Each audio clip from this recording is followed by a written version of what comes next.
Bien, vamos a continuar donde nos quedáramos, en la comorbilidad y diagnóstico diferencial.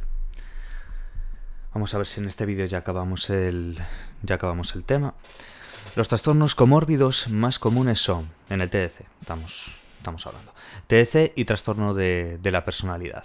Pues el 50% de las personas con TDC también tienen pues un trastorno de la personalidad, siendo los más frecuentes los del grupo ansioso, evitativo, dependiente y obsesivo-compulsivo. Entonces, TDC y trastorno de personalidad, 50% de las personas con TDC también tienen ese trastorno de personalidad.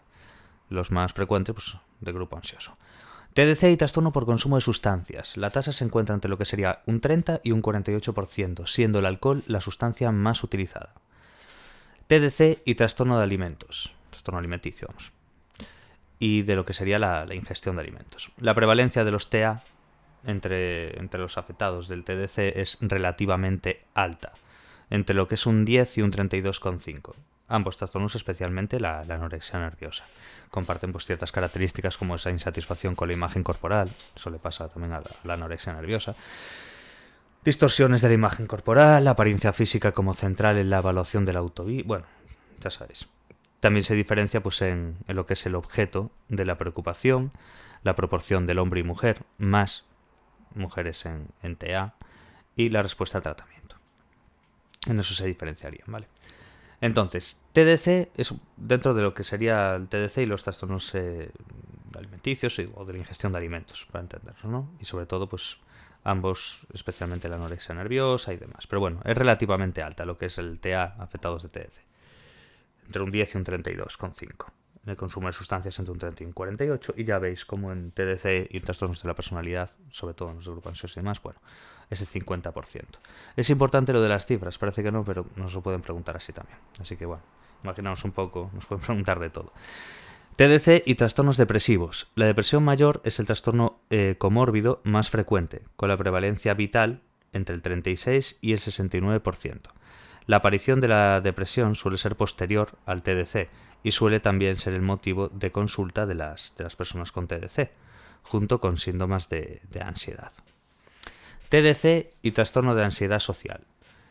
Es uno de los trastornos comórbidos más frecuentes del TDC. Se encontró que entre lo que es el 12 y el 68% de las personas que tenían un TDC presentan ansiedad social. Ya veis, hasta un 68, entre un 12 y un 68, pero bueno, vamos, que es uno de los trastornos comórbidos más frecuentes del TDC, ansiedad social. ¿Qué comparten? Pues el miedo a la evaluación negativa, la evitación de interacciones sociales, interpretación de la información social ambigua como hostil o amenazante, altos niveles de vergüenza. ¿Y en qué se diferencian? En el objeto de preocupación. Eso sería en lo que se diferencia, el objeto de preocupación. En la ansiedad social, el comportamiento ante los demás y o las manifestaciones visibles de ansiedad. En el TDC, defectos de su aspecto y que los demás se den cuenta de ello. El doble diagnóstico es frecuente, de hecho. El TDC, básicamente con este trastorno de ansiedad social, ya vemos que pues, es eso, los trastornos comórbidos más frecuentes del TDC. Incluso pues se pueda llegar a hacer, es bastante frecuente lo que sería el trastorno, el doble diagnóstico de estos dos trastornos. Vale, TDC y trastorno del espectro de, obsesivo-compulsivo. La tasa se encuentra en un rango muy amplio, que oscila entre el 6 y el 38%, además de las diferencias en el contenido de las intrusiones y en el tipo de comportamientos repetitivos. En TDC hay peor insight, mayores tasas de suicidio y mayor comorbilidad con depresión. TDC y trastorno del espectro de la psicosis. En TDC hay ausencia de alucinaciones, delirios no relacionados con los defectos, trastornos formales del pensamiento, síntomas negativos, etc., junto con la presencia del resto de características clínicas del TDC. Indican que la persona presenta este trastorno y no otro de naturaleza psicótica. TDC y ansiedad generalizada. En la ansiedad generalizada, la preocupación está orientada al futuro, mientras que las preocupaciones dismórficas se circunscriben a defectos en el propio aspecto físico, presente, pasado y futuro. Los comportamientos del TDC asociados a las preocupaciones no se producen en la ansiedad generalizada. TDC y disforia o discordancia de género. La incongruencia entre género con que la persona se identifica y el sexo biológico no es delirante, sino que se centra en la experiencia subjetiva de esa discordancia. La persona desea modificar sus características sexuales primarias y secundarias para ajustarlas a su identidad. Etiología. La investigación sobre los mecanismos cognitivos se vincula con el modelo cognitivo-conductual del TDC, donde ciertos sesgos de percepción, interpretación y memoria están en la base del trastorno. Factores neurobiológicos. Pues las teorías biológicas del desarrollo del TDC se basan en la desregulación de la serotonina. Alteraciones neurológicas. Los síntomas exacerbados tras la reducción del triptófano, muy importante esto, ¿vale? Quedémonos con eso. Dentro de los factores neurobiológicos hay unas ciertas teorías biológicas que dicen que el TDC, o el desarrollo del TDC, se basa en una desregulación de la serotonina. De unas alteraciones neurológicas. Además, los síntomas exacerbados tras la reducción del triptófano, un aminoácido precursor de la serotonina precisamente, no es específica del TDC, y la desregulación del sistema serotoninérgico podría ser una consecuencia y no la causa en sí de la respuesta inhibitoria. Podría ser una consecuencia, pero no la causa de la respuesta inhibitoria. En esos circuitos, del fronto estriado, que es donde se reduce la ansiedad, ¿no? Alteraciones en los procesos cognitivos y emocionales, el procesamiento de la información. Se han encontrado diferentes sesgos de la percepción, interpretación y memoria de estímulos relacionados con la apariencia en el TDC. Los pacientes presentan una mayor tendencia a centrarse en los detalles, dificultades en el procesamiento de caras y una atención selectiva visual a los defectos o imperfecciones en sí mismos y en los demás. Se han encontrado déficits en el procesamiento emocional con predisposición a malinterpretar las expresiones faciales neutras de forma negativa. Factores de riesgo, destaca en primer lugar las experiencias tempranas negativas. Osman encontró que la mayoría de las personas con TDC experimenta frecuentemente imágenes relacionadas con un evento anterior estresante de burla o acoso por algún aspecto de la apariencia o adolescencia. Las personas con TDC informaron haber experimentado más episodios de burlas. Los factores socioculturales también son importantes. Los estándares de belleza de los medios podrían tener un impacto en el desarrollo del TDC, también como bien sabemos. Entonces, básicamente hay una serie de factores de riesgo que sobre todo van a destacar, sobre todo en las primeras experiencias, las experiencias tempranas, cuando son negativas y demás. Luego, si se burlan de ti o sufres cierto acoso a raíz de tu apariencia, te va a marcar también. De hecho, las personas con TDC informaron haber tenido más episodios de burlas. Hay una serie de factores socioculturales que son importantes también y, como bien sabemos, los estándares de belleza de los medios podrían llegar a tener un impulso en ese desarrollo del TDC. Modelos y teorías cognitivo-conductuales generales. Las teorías y modelos cognitivo-conductuales comparten la premisa de que las emociones y los comportamientos se determinan por su interpretación. Los tres modelos teóricos que han tenido mayor influencia en el estudio actual del TDC son la propuesta de aprendizaje social de Fugen Nesiroglu. Este tiene su miga. Simplemente ya para poder decirlo.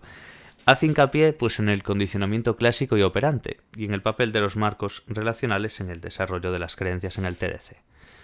Otro aspecto es el aprendizaje social o vicario. Un ejemplo claro son los medios de comunicación que envían constantemente mensajes relacionados con la importancia del aspecto físico y del éxito de las personas atractivas. El desarrollo de los síntomas dismórficos comenzaría a través de experiencias aprendidas mediante condicionamiento clásico. Un segundo aspecto importante es su relación con la teoría de los marcos relacionales, que busca explicar la naturaleza generativa del lenguaje y las cogniciones. Con respecto al mantenimiento del problema, Nesiroglu propone que el TDC se mantiene a través de condicionamiento operante, específicamente mediante el refuerzo negativo. Las personas con TDC intentan evitar las emociones negativas camuflando el defecto o evitando situaciones sociales.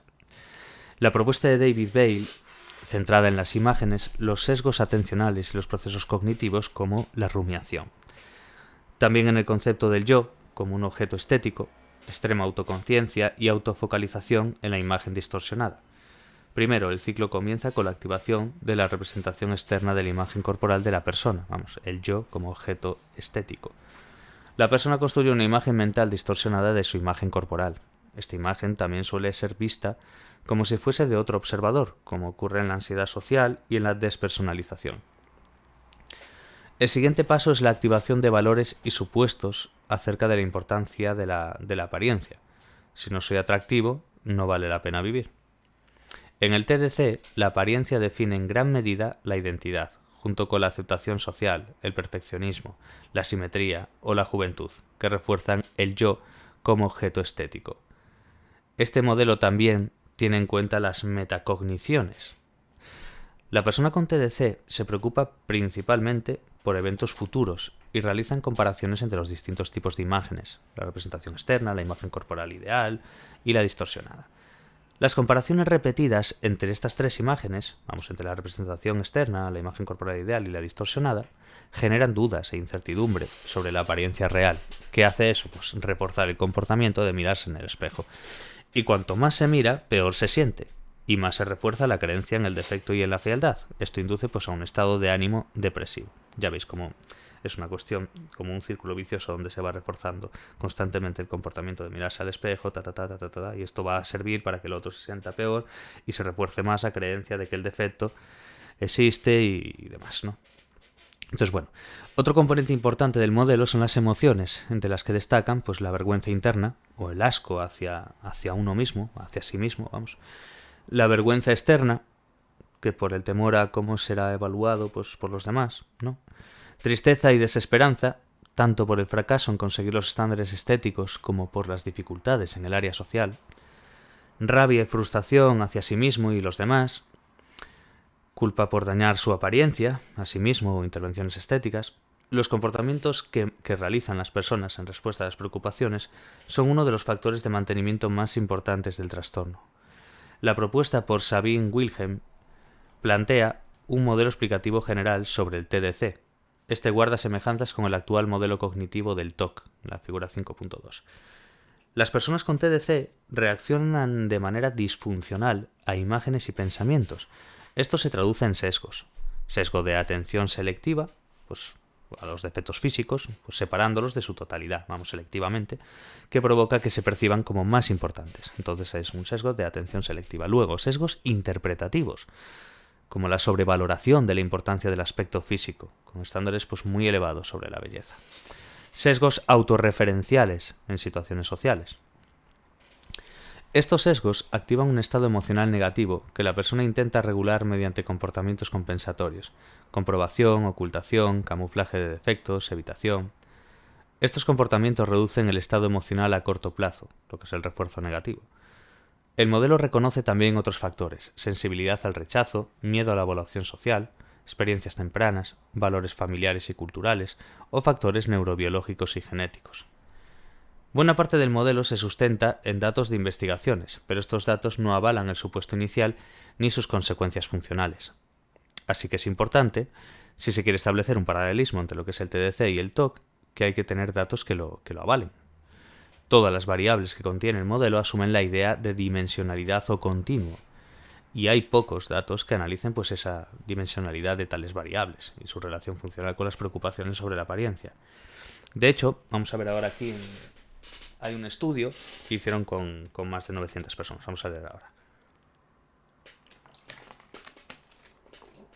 Entonces, bueno, hay un estudio, ¿no?, que hacen de más de 900 personas y encuentran que prácticamente la totalidad había experimentado intrusiones mentales, las más habituales relacionadas con la necesidad de hacer algo para ocultar o disimular el defecto. La frecuencia era mayor en mujeres y su intensidad disminuía con la edad. El 13% cumplía con criterios diagnósticos para el TDC. Las intrusiones y preocupaciones sobre defectos se asociaron con estados emocionales negativos. Los datos avalan la universalidad de las preocupaciones dismórficas, su carácter dimensional desde la normalidad hasta la patología, la validez de los modelos cognitivo-conductuales y las similitudes fenomenológicas entre este trastorno y el TOC. Acumulación. Caracterización clínica y criterios para el diagnóstico. La característica principal es la dificultad persistente de deshacerse de posesiones. Se puede intuir perfectamente por lo de acumulación, el hecho de acumular pues básicamente su característica principal es la dificultad que tiene dicha persona para deshacerse de las posesiones, que interfiere pues de forma clínicamente significativa. Los pacientes acaban conservando o acumulando muchas posesiones que la mayor parte de las personas. Los objetos más habituales, ¿cuáles son? Pues ropas, cosas de papel como revistas, lápices, bolígrafos, música, cajas. Entre un 80 y un 100% de las personas, ya fijaos bien en los datos, con trastorno de acumulación también adquieren de forma excesiva, comprando, recogiendo y con menor frecuencia incluso robando. Entonces, ya no solamente es el hecho de ir acumulando, sino que van adquiriendo cada vez más de una forma excesiva. Pues ya sabemos, o comprando, recogiendo o robando directamente. Pero bueno, eso es en menor frecuencia, lo de robar. Esta característica, lo que es la adquisición excesiva, es un especificador del DSM-5. Para algunas personas acumulan, algunas personas acumulan en sí animales domésticos a los que no aseguran una correcta nutrición e higiene. Esta podría considerarse como un subtipo del trastorno, ¿vale? Se sugirió como un posible especificador para el DSM-5, pero no está incorporado. El paciente siente la necesidad de guardar los objetos para así evitar el malestar que le provoca deshacerse de ellos. El comportamiento es dimensional. La diferencia entre acumulación patológica y la normal es que en el primer caso, la patológica, son muchos los objetos a los que se les atribuye un valor sentimental y por tanto un grado disfuncional de apego. Otros objetos se acumulan porque tienen un valor instrumental, utilidad futura. Bueno, lo guardo porque me va a servir para el futuro, lo que sea, ¿no? Pues eso también podría pasar. Se puede acumular por miedo a perder la información relevante y se asocia pues a la baja confianza en la propia memoria y a la necesidad de control sobre los bienes. El DSM-5 especifica que se acumula en espacios habitables. Tanto el DSM-5 como la CIE-11 establece en caso de que no sea visible la congestión, será debido a que terceras personas lo despejan. El nivel de congestión varía entre pacientes, pues desde moderado a elevado, y es una forma de valorar la gravedad del trastorno, pero con frecuencia cubre más del 70% del hogar. Ya veis, mucho.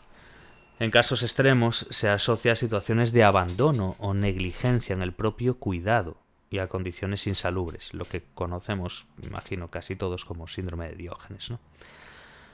La prevalencia de miseria doméstica entre los pacientes con trastorno de acumulación es del 35 al 72%. Cuando hay situación insalubre, se valora si es por imposibilidad de limpiar debido a la congestión o si se asocia a una alteración de las funciones ejecutivas. Si la acumulación de basura es consecuencia de atribuir un valor instrumental o sentimental a elementos insalubres, como puede ser pues, la comida podrida, heces o todo eso. Dios, acabo de comer ahora, tío. Síndrome de Diógenes. También miseria doméstica grave o miseria senil, negligencia con el autocuidado, bueno, ya sabemos, ¿no? Personas cuyo hogar está tan desastrado e insalubre que los demás consideran que es esencial una limpieza profunda y despejar el hogar. No hay una definición en sí consensuada, se conoce poco sobre su etiología. La acumulación se refiere a objetos sucios, alimentos en mal estado, basura humana o animal, de forma indiscriminada, sin una finalidad. Entre las personas mayores de 65 años que viven en condiciones insalubres, un tercio, viven en hogares abarrotados, congestionados por objetos. De estos 2/3 presentan algún trastorno diagnosticable, pues demencias, daños cerebrales, el alcoholismo, por ejemplo, esquizofrenia o trastorno delirante. La dificultad para tener posesiones ordenadas se asocia a déficits de procesamiento de la información, categorización, atención y toma de decisiones. Las dificultades en la toma de decisiones están involucradas en todas las características centrales de la acumulación, la adquisición, la dificultad en deshacerse de algo y el abarrotamiento y congestión de los hogares. Los pacientes tienen un bajo nivel de insight sobre la presencia o la gravedad de sus síntomas. Se estima que la mitad de los pacientes tienen un bajo insight, menor que en el trastorno del espectro, ¿no? Este bajo nivel de insight se asocia a la naturaleza egosintónica de la sintomatología. Ahora, no está claro hasta qué punto el bajo insight se debe a la propia incapacidad para valorar que tienes un problema y las complicaciones, a la presencia de ideas sobrevaloradas sobre la importancia de las posesiones y de guardar objetos que pueden ser utilizados en el futuro, a un comportamiento defensivo, consciente o inconsciente. Epidemiología, curso evolutivo y complicaciones asociadas. Edad media, que vamos a ver aquí. La edad media de inicio es entre los 13 años y medio, 13,4 para ser exactos. La mayor parte de las personas con este trastorno, el 80%, describen un inicio de los síntomas anterior a los 18 años. Y el 60% lo describe anterior a los 12. Entonces ya veis, básicamente pues es una edad media de 13 con algo, aprox. La acumulación se considera un trastorno crónico que se va agravando con la edad. Se estima que la prevalencia es del 2,5% igual entre hombres y mujeres. Las personas con este trastorno viven solas y nunca han vivido en pareja, con mayor frecuencia que pacientes con otros trastornos, quiero decir. La acumulación conlleva riesgos de caídas, intoxicación, infestación de insectos y roedores, incendios. Comorbilidad y diagnóstico diferencial. Las personas con este trastorno suelen presentar también un trastorno depresivo mayor. También es frecuente la comorbilidad. ¿Con qué? Pues con trastornos de ansiedad, como pues especialmente la ansiedad social y la ansiedad generalizada, con los trastornos de control de impulsos, cleptomanía, compra impulsiva, TDAH, acumulación, bueno, ya sabemos. Trastornos de personalidad, especialmente con el TOC, ya que en algunos casos la comorbilidad puede deberse al solapamiento de criterios diagnósticos y demás. Los trastornos evitativos, límite paranoide y esquizotípico, y el TOC, comorbilidad no tan elevada en este caso. Diagnóstico diferencial, pues se debe descartar que se deba a una enfermedad médica como la acumulación de comida en el síndrome de Prader-Willi, que se asocia con otros síntomas, pues bajo estatura, hipogonadismo, eso, si no recuerdo mal eran hipo por debajo de y gonada testículos, los testículos más pequeños en comparación con la media, intuyo. Hipotonía muscular, pues lo mismo, hipo por debajo de el tono muscular más bajo de lo característicamente normal. Entonces, bueno, básicamente es eso, trastorno de acumulación y otros trastornos del obsesivo-compulsivo. Importante ahora, se observa comportamiento de acumulación como parte de sintomatología del TOC. En el TOC, con mayor frecuencia se acumulan objetos extraños como heces, orina, uñas. Si la acumulación es grave y se considera independiente de las obsesiones y compulsiones, se hace un diagnóstico comórbido. Según la CIE-11, la comorbilidad entre TOC y el trastorno de acumulación es más frecuente en hombres. Luego, trastorno de acumulación y el trastorno de la personalidad. La acumulación es uno de los síntomas para el diagnóstico del trastorno de la personalidad obsesivo-compulsivo. Y en el trastorno de acumulación el patrón es más amplio.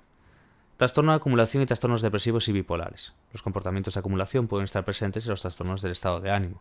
La acumulación en la depresión es resultado de la apatía, la falta de energía, no vinculada a una intención, sino más a la inacción.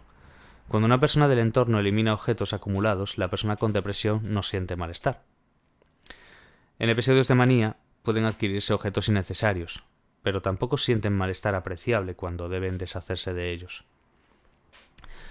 ¿Qué más? Acumulación y el trastorno del espectro psicótico. Pues la acumulación también puede producirse como consecuencia de delirios o alucinaciones, asociado a la sintomatología negativa de la esquizofrenia. Si el trastorno psicótico es primario, no es adecuado el diagnóstico de trastorno por acumulación. Trastorno de acumulación y trastorno del neurodesarrollo. El comportamiento de acumulación puede observarse también en el contexto asociado a intereses particulares y al malestar por los cambios en el espectro autista. Trastorno de acumulación y trastorno neurocognitivos. En los trastornos neurocognitivos, la acumulación se incrementa de forma progresiva a medida que la enfermedad evoluciona, Alzheimer. Se suele caracterizar por guardar o esconder objetos inapropiados como comida en los bolsillos. A menudo acumulan basura y suciedad de forma indiscriminada, sin un propósito en sí. Pues ya ves, como el Alzheimer también. Básicamente, bueno, con los trastornos neurocognitivos en este caso, esa acumulación que se incrementa de una forma progresiva a medida que va evolucionando la enfermedad en el caso del Alzheimer y que se les da por guardar o esconder objetos inapropiados. No puede ser pues guardarte comida en los bolsillos. Y por último tenemos el trastorno de acumulación con los trastornos alimentarios. La CIE-11 establece la necesidad de realizar diagnóstico diferencial. Algunas personas con bulimia pueden acumular grandes cantidades de comida con la finalidad de ingerirlas posteriormente, y otras con anorexia nerviosa con la finalidad de que sus cuidadores crean que los han ingerido, algo que no está presente en el trastorno de acumulación. Etiología. Las propuestas cognitivo-conductuales actuales para el trastorno de acumulación parten del modelo propuesto por Frost. Variables distales, pues vulnerabilidad ambiental. Las personas con trastorno de acumulación han experimentado con mayor frecuencia sucesos estresantes y traumáticos a lo largo de su vida, que pueden guardar relación con el inicio de la sintomatología. Esto apoya la hipótesis de que la acumulación sería una estrategia que incrementa la sensación de seguridad. Vulnerabilidad familiar. La mayoría tienen un familiar de primer grado con tendencia a acumular. Esta influencia probablemente sea tanto genética como ambiental, a través del modelado. También recuerdan menos experiencias cálidas en su familia. Variables, esos serían las variables más distales, ¿no? ¿Cuáles serían las más próximas? Pues que se producen alteraciones en los procesos cognitivos, creencias disfuncionales, apego hacia las posesiones, con un patrón comportamental y emocional específico. Se han propuesto problemas atencionales, de memoria y funcionamiento ejecutivo. Los pacientes tienen dificultades para mantener la atención en una tarea, sintomatología comórbida con el TDAH. Muestran menor rendimiento en tareas de capacidad atencional a estímulos no verbales, mayor impulsividad, mayor variabilidad en tiempo de reacción y menos habilidad para detectar el target. Tienen una baja confianza en la propia memoria. Estas personas describen mayor dificultad en la toma de decisiones, indecisión, y para ordenar. Los pacientes sienten una gran responsabilidad hacia sus posesiones, incluyendo la necesidad de estar preparado de cara al futuro y evitar desperdiciar y malgastar.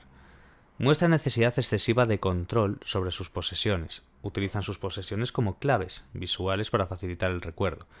Muestran un apego excesivo a los objetos. Se relaciona el perfeccionismo excesivo con la incapacidad para deshacerse de objetos por el miedo a equivocarse. Si un paciente tiene que deshacerse de algo, lo interpretará como perder a un ser querido, un recuerdo importante o parte de la identidad propia. Esta evitación disminuye, a corto plazo, la presencia de las emociones negativas, reforzándose de forma negativa, lógicamente. A menudo los pacientes disfrutan con cada adquisición, placer, y les genera pensamientos positivos. Puede ser una forma de regular las emociones negativas y se refuerza de una forma negativa. Vale. Sería un poco la parte de acumulación que acabamos de citar. Nos queda, bueno, si os acordáis, cuando empezamos el tema, había una parte que era tricotilomanía, que es, bueno, la parte de arrancarse el pelo, ¿no? De repetidas veces. Después creo que también era escoriación, lo de rascarse, bueno, todo esto, ¿no? Esta tiene su miga, porque además la palabra para decirla también tiene su rollo. Tricotilomanía. Las personas con esto pues tratan de forma repetida de dejar de arrancarse el pelo, pero sienten que no pueden evitar o detener ese comportamiento, ¿no? Se considera un trastorno complejo y heterogéneo. Las zonas de donde más frecuentemente se arranca el pelo son el cuero cabelludo en un 73%, vamos, la cabeza, las cejas y las pestañas, Dios mío, las pestañas. Así como el pubis y las piernas, los brazos o las axilas. Ya veis, en porcentaje más grande es el cuero cabelludo y las cejas y las pestañas y pubis. Las demás ya son más bajas, pero bueno, yo lo de las pestañas... Normalmente Dios, ahora ya me da grima tocarme la cara. Normalmente los cabellos se arrancan de uno en uno, pero también se pueden arrancar a manojos. En algunos casos la persona arranca los de otras personas, mascotas o muñecos. Ah, mira, eso no lo sabía. Pensé que era hacia uno mismo solo. Vale, el comportamiento de arrancarse el pelo se puede realizar de forma automática, vamos, únicamente se da cuenta cuando ya lo ha hecho, o consciente, en plan se concentra en el comportamiento a menudo en respuesta a una emoción negativa o impulso. Lo más habitual es que coocurran estas, vamos, ambas modalidades, ¿no? Que coocurran estas ambas modalidades. Antes de llevar a cabo el comportamiento, las personas describen que se sentían aburridas, tensas, ansiosas o que se sentían en una especie de necesidad física de hacerlo. Si el pelo está canoso o rizado, no son deseables. O que el largo de los pelos debería ser simétrico, o que no es una persona atractiva. En un estudio se reflejó que los pensamientos más frecuentes asociados a arrancarse el pelo fue: parece grueso, en un 53,3%, siento que no está bien, un 30%, o que es rizado, un 26,7%, o que no tiene buen aspecto, un 23,3%. Fijaos qué curioso, ¿eh? Tras arrancarlo, puede tirarlo, examinarlo, olerlo, jugar con él, meterlo en la boca, masticarlo o tragarlo. Jesús. Bueno.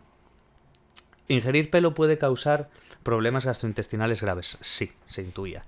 La persona se siente avergonzada, culpable y se autorreprocha.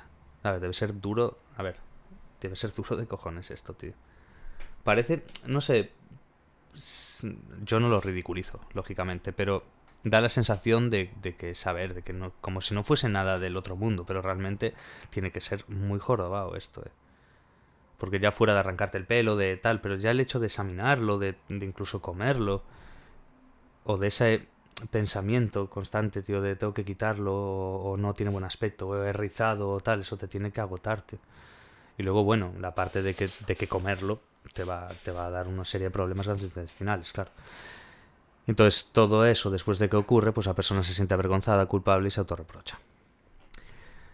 Suele buscar el problema y sus síntomas con evitación activa o pasiva, no relacionarse con otras personas o no practicar actividades de tipo deportivo. Joder. La mayor parte realizan comportamientos de acicalamiento para ocultar o disimular las calvas con gorros o sombreros, bueno, pone sombreros, sí, sombreros, pelucas, pañuelos y pestañas postizas. No, tienen que pasar mal, lógicamente, pero bueno, nunca le había dado yo el valor. Y esto es una cosa interesante, porque conocemos como lo más común, pero después así, pequeños detalles, nunca habría entrado a entender esto bien. Pero está bien, vale. Lo que decíamos entonces. Esas características clínicas y demás, y cómo acaban pues haciendo pues un comportamiento de acicalamiento para ocultar pues todo lo que les pasa, todo lo que se crean ellos realmente. Etiología y curso evolutivo. La edad media de inicio son los 13 años. El inicio tardío se asociaría pues, a un curso más grave y resistente al tratamiento. Es un trastorno crónico y fluctuante. La prevalencia en población general es de entre el 1 y el 3%, y la prevalencia en muestras clínicas con un trastorno mental entre un 1,3 y un 4,4. Hay una mayor frecuencia en mujeres que en hombres, una proporción de 10-1, de hecho. Puede ser porque las mujeres buscan más ayuda. Comorbilidad, diagnóstico diferencial y complicaciones asociadas. Entre el 60 y el 82% de adultos con tricotilomanía presenta comorbilidad con otros trastornos mentales, depresión mayor, escoriación, trastorno de ansiedad, TOC, consumo de sustancias, TPT. Entre el 13 y el 27% de las personas con TOC presentan también tricotilomanía, así que eso es un dato muy importante, ¿vale? Entre el 13 y el 27 de las que tienen TOC, de lo que vimos antes, además pueden tener esto. Es frecuente que presenten pues, otros comportamientos repetitivos, como morderse las uñas, que es la onicofagia, que en el DSM-5 se describe dentro de otros trastornos obsesivos compulsivos y trastornos relacionados especificados. Entonces, bueno, es que se puede presentar también con otros comportamientos repetitivos, como puede ser el de morderse las uñas. Tiene sentido. Diagnóstico diferencial. Es importante verificar que los síntomas de arrancarse el cabello no se pueden atribuir a otra afección médica. Tricotilomanía y espectro obsesivo-compulsivo. Si se arranca el pelo como estrategia para mejorar su apariencia en el TDC, no sería tricotilomanía. Similitudes con el TOC, pues comportamientos repetitivos y disminuir la ansiedad. Diferencias con el TOC, pues que no es la respuesta a una obsesión, ni resulta siempre egodistónico. Esa es la diferencia, ¿vale? Es muy importante saberla. La persona experimenta alivio e incluso placer, algo que no ocurre en el caso de las compulsiones del TOC. Arrancarse el pelo se da asociado a estados de ánimo negativos, pero no como respuesta a una obsesión. En ocasiones arrancarse el pelo puede formar parte de los rituales de simetría en el TOC y o en el TDC, lo que no es diagnóstico de tricotilomanía. Tricotilomanía, no me voy a cansar de decir la palabra, y otros trastornos mentales tampoco se diagnostica tricotilomanía.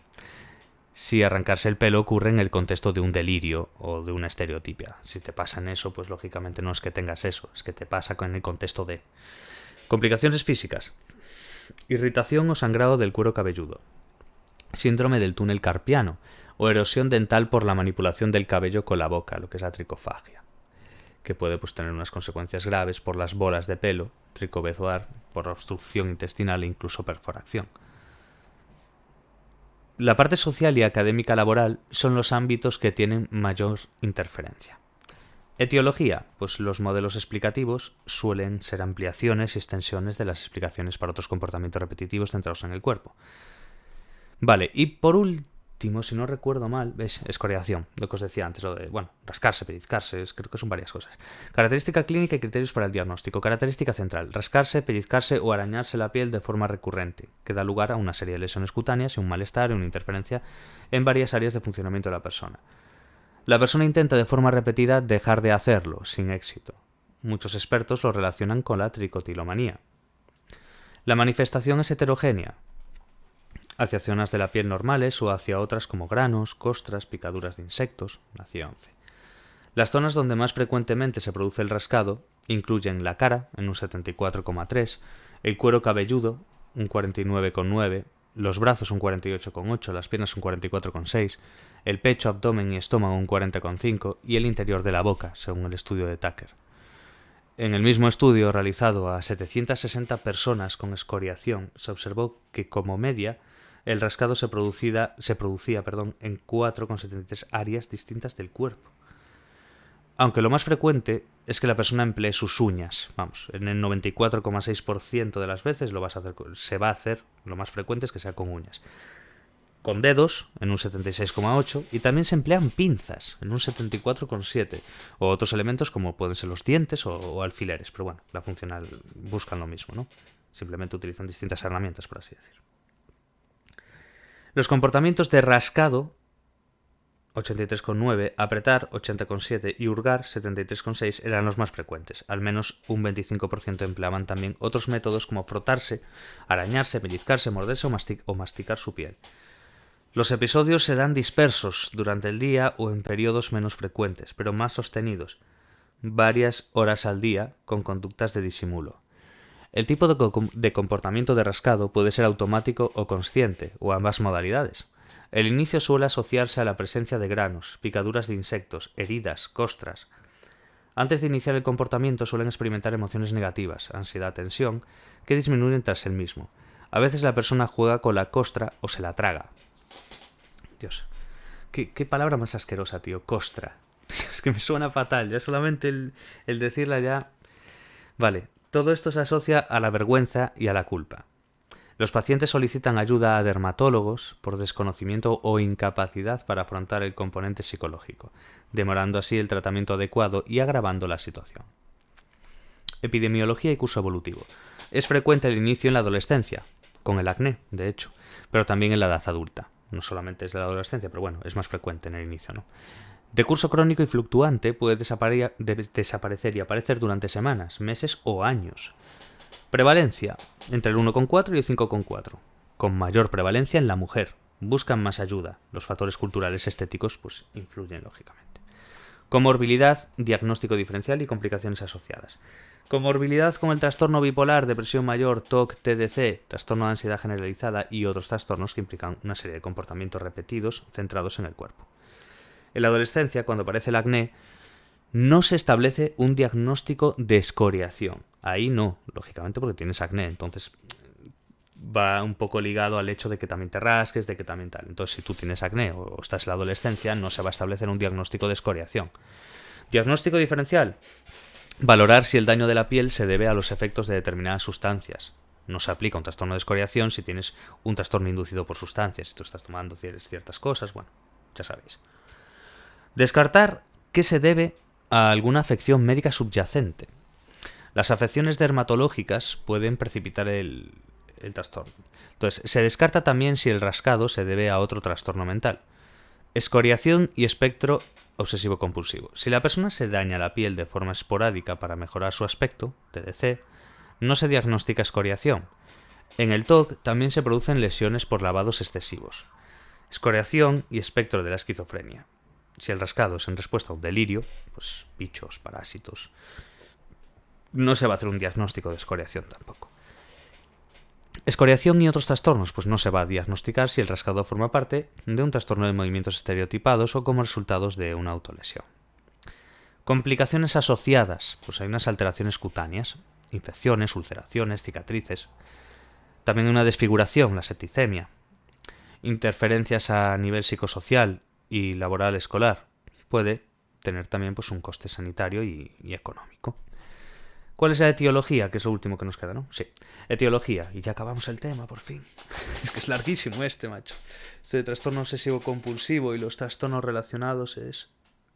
Yo creo que debe ser o el más largo o no sé, por ahí andará. Bueno, etiología. ¿Te imaginas? Ahora se va la luz. Me da algo, tío.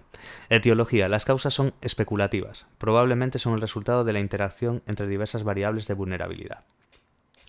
Vulnerabilidad genética. Ahora tengo miedo que se vaya la luz, tío.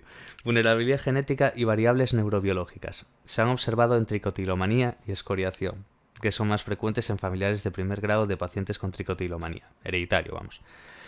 Déficits neuropsicológicos. Menor capacidad para inhibir conductas motoras. Se valora a través de análisis de ejecución de tareas, como el Stop Signal Task o el Go-No-Go, que se emplean para valorar la impulsividad. Variables conductuales. Se ha propuesto que la tricotilomanía se produce por procesos de aprendizaje similar a la formación de hábitos. El grupo de Monsuelo describe diversas variables, ya sean desencadenantes o mantenedoras. Tenemos internas, pues sensaciones físicas, comportamentales o afectivas. Externas, como estar en un lugar concreto o ver un objeto determinado. Facilitadoras o inhibidoras del comportamiento. Vamos a estar frente a un espejo y pensar, nadie me está viendo ahora. Reforzadoras del comportamiento, pues placer sensorial, satisfacción por eliminar la imperfección, que refuerzan de forma positiva la conducta, mientras que el alivio de las emociones negativas lo refuerza de forma negativa. Dificultades para regular las emociones o el nivel de activación, el arousal. Se ha propuesto que los comportamientos repetitivos centrados en el cuerpo tienen como función regular las emociones negativas. La persona tiene un déficit en la regulación emocional, como estrategias de afrontamiento no adaptativas. Pensey plantea que estas personas tienen alterados los mecanismos de homeostasis del sistema nervioso. Curioso esta parte, lo de plantear pues, que las personas pues, tienen una cierta alteración en los mecanismos de homeostasis, lo que sería el equilibrio de ese sistema nervioso, ¿no? Arrancarse el pelo o rascarse tendría la función de regular esos niveles altos y bajos de activación, ansiedad, aburrimiento. Interesante eso. Estresores ambientales, pues la restricción de actividades o la baja estimulación podrían ser factores de vulnerabilidad. Vale, pues hasta aquí el maldito tema este de trastornos obsesivos compulsivos y trastornos relacionados. Así que bueno, nos vemos en el próximo vídeo y mucho ánimo a todos. Chao, chao.